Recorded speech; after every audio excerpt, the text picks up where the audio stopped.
Can we have permission to use this film on national television? National television? All right. What do you think happens after someone dies? What do I think? I think that if we are, in fact, a union of soul plus body, when the body dies, when the body decays, when the body turns into dust, I think the soul lives on. I think the soul is lifted up into the transcendent realm of heaven. Don't press me on what that is exactly, but yes, I think that the part of me that lives on will be elevated beyond the corporeal, the ephemeral, the fleeting, and so forth. Yes, I believe that there is a higher order self called me, of which my body, when it dies, well, obviously the body decays, food for worms and so forth, but yes, the higher order me lives on. So you believe in heaven and hell? I believe in heaven. I believe that hell is that which is removed from the divine, the absence of God, the lack of God. In terms of fire and brimstone and so forth, it's poetic, it's mythic, it is perhaps fear-inspiring, but yes, I believe that there is some form of eternal reward for beneficence and virtue and good deeds. Okay. Would you consider yourself to be a good person? Not for me to decide. I try. I aspire to it. Whether I achieve it, I can't really say. I try. Do you think you've kept the 10 Commandments? I honor the 10 Commandments. I respect them. I believe they are a good model. Have I kept them? My personal confession on national television? No. And I'm not going to make that confession right now. Have you ever told a lie? Absolutely. What does that make you if you've told a lie? If I've told a lie, well, in different contexts, a lie can be an act of charity, an act of sparing someone's feelings, an act of trying to make a situation right by evading the truth or what you know to be the truth. Have I, if that's asked in context of the 10 Commandments, have I ever borne false witness against my neighbor? No, I've never spread rumors. I've never, spoke ill of someone when I know, that was untrue. But in terms of lying, sure. I can think of any number of situations in which a lie is probably the lesser of two evils. Have you ever stolen something? The Mrs. Hart. That's it. Jesus said, whoever looks upon a woman to lust after her has already committed adultery with her in his heart. Have you ever looked with lust? Again, not confession time for me. Have I admired someone's beauty? No. Yes, I have. Have I done so after I've been married? Yes. But just as I could admire a great work of art as beautiful, I can admire someone's pulchritude as well. Doesn't make for lust and appreciation, yes. So if God were to judge you by the 10 Commandments on the day of judgment, would you be innocent or guilty? Oh, we're all guilty. Every last one of us. I think we all fall short of Christ's example. We all fall short of scriptural teachings. The best we can do is pick ourselves up and do our best to sin no more. It's funny, I've been involved in a series of discussions about whether or not this one particular issue is right or wrong, and everyone is quick to point out that Christ says that he who is without sin should cast the first stone. And then, of course, the stone comes whizzing by, and that, harlot adulteress, gets blasted in the head, and Christ says, "Oh, mother." Now, that was a bad joke, you see. And you're going to cut that and make me look bad on national TV, aren't you?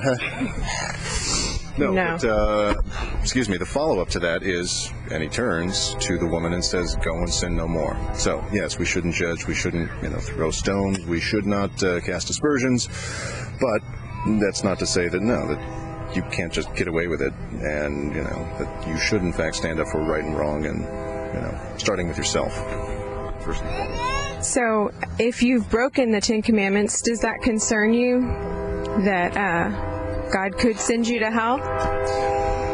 I live my life by it, I suppose. Yeah, but perhaps if we can call sin not just breaking X, Y, and Z rule, but sin as beginning with faithlessness. Sin does not involve an act. It's not about a ledger of what you did and what you didn't do. I believe sin is first and foremost an act of faithlessness. And once you enter into a zone of faithlessness, I believe that is what leads to acts of thoughtlessness or depravity or hurtfulness or what have you. So I think I talked myself into forgetting what the question was, but I think I was asking if that concerned you. Oh yeah, sure it does. It's do I fear going to hell? No, I don't fear it, but I know that is a sort of regulative guide to keeping me on the straight and narrow if something is too tempting or something is too sweet or a life of self-indulgence becomes something to consider. Yeah, hell is something that I fear, but not in terms of I am probably going to hell and I should turn away from sin to get my reward. No, I think that virtue is performed for its own sake. But if you need that additional incentive to do the right thing, yeah, I suppose hell is something to be feared. And it's doesn't really weigh on me day to day, the fear of going to hell. But yes, that is secondary or tertiary consideration why I should avoid sin or hurtfulness or some sort of thing. So do you believe hell is an actual place? No, it's not a place like you can locate it in some sort of realm of space and time, but I believe it is a mode of being. Augustine, Anselm, Aquinas, they all said that evil is not something positive, it's not something substantive, it is a lack of good. And I believe hell is about as deprived of good of God as there is. So yes, I believe that there is a place where God pushes himself away from you in a loving relationship and says, look, I tried my best and now I'm breaking up with you, so to speak. And I think that hell is kind of like that God breaks up with you. Yes, I love you, just like two people in a romantic relationship. I love you, but I can't be with you. Hell. And that's in terms of the afterlife, I think that's a poor analogy, but it works for me on some level. Yeah. Do you know what God did for you so you wouldn't have to go to hell? What God did for me? Sure. Created the world. Exercises providential care in my life. Doesn't micromanage my life. But if you mean the big one, yes. The assumption of all sins to create atonement for all men's sins. Christ dying on the cross. Yeah. And, dressed as I am in this park today, you probably would guess that I'm probably coming from a place of worship. So yeah, in terms of what he did for all men, yes. Creating the world, blessing me, my family. I think that's my proof of God's existence.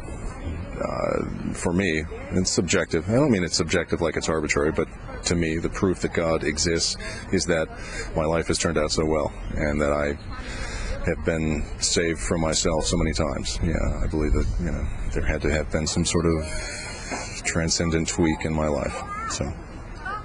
Do you read the Bible? Yes. Not every day, but yeah. I think the Bible is.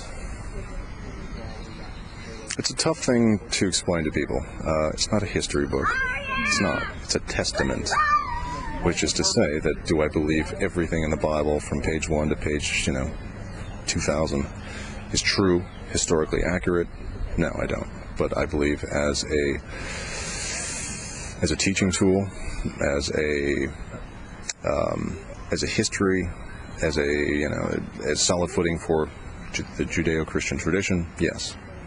I do read the Bible, but I'm not quoting scripture to make my point or to illustrate some sort of position I hold. Thank you for talking with us today.